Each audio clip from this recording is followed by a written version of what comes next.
Let's cross to our chief election analyst, Tom Connell, for his breakdown on the battlegrounds.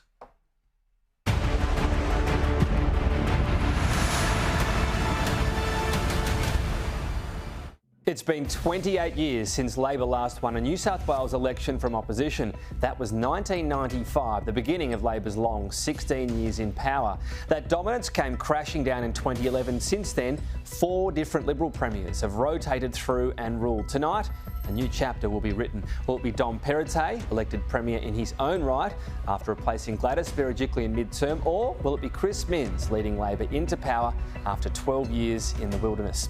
Here's the House as it stands. 47 seats required for a majority. The coalition is short, but have been governing with crossbench backing. Labor, significantly shorter. They need a net gain of 10 seats for majority. Even if they win just half that, though, a minority Labor-led government could easily emerge. Taking 5 seats from the coalition could see Labor overtake them, and well positioned to secure support from the Greens, possibly needing independence too. Majority, though, is the goal. The pathway there is winning Sydney's sprawling west and also southwest, where a quarter of the state's electorates are based. The west used to be Labor heartland, but Christina Keneally's 2011 wipeout loss saw seats such as Parramatta, East Hills, Camden and Riverstone all shift sides, and the so-called heartland has bled blue ever since. So, if Labor is to win government, they'll need to win these back, starting with the Liberals' 2 most marginal seats, East Hills and Penrith. East Hills voters are among the hardest hit by the crippling cost of living. Both parties want to win motorists over here with competing toll relief promises. Labor will cap weekly tolls at $60, the Liberals offering a 40% rebate. And if Stuart Ayres can retain Penrith, he's been promised a cabinet comeback.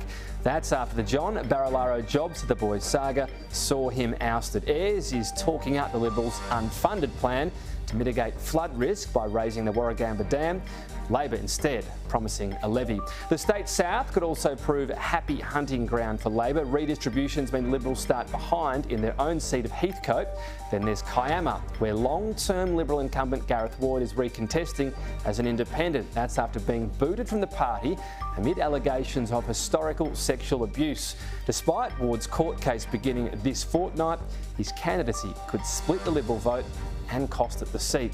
With those difficulties, retaining South Coast will be critical for the coalition, but Labor are hopeful here as well. Liberal Shelley Hancock is retiring after 2 decades, and the federal election trend in overlapping Gilmore would win Labor the seat if it were replicated tonight. For Labor, the scenario is this. Several seats we've shown you are very winnable, but the statewide swing they require is significant. In 2019, the coalition won with a 52% two-party vote.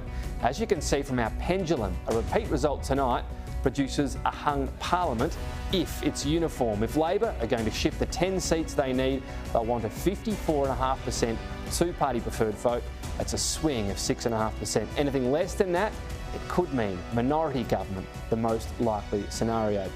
And we'll see the election equation as well shift from a race to court the public's votes to a race to court the crossbench.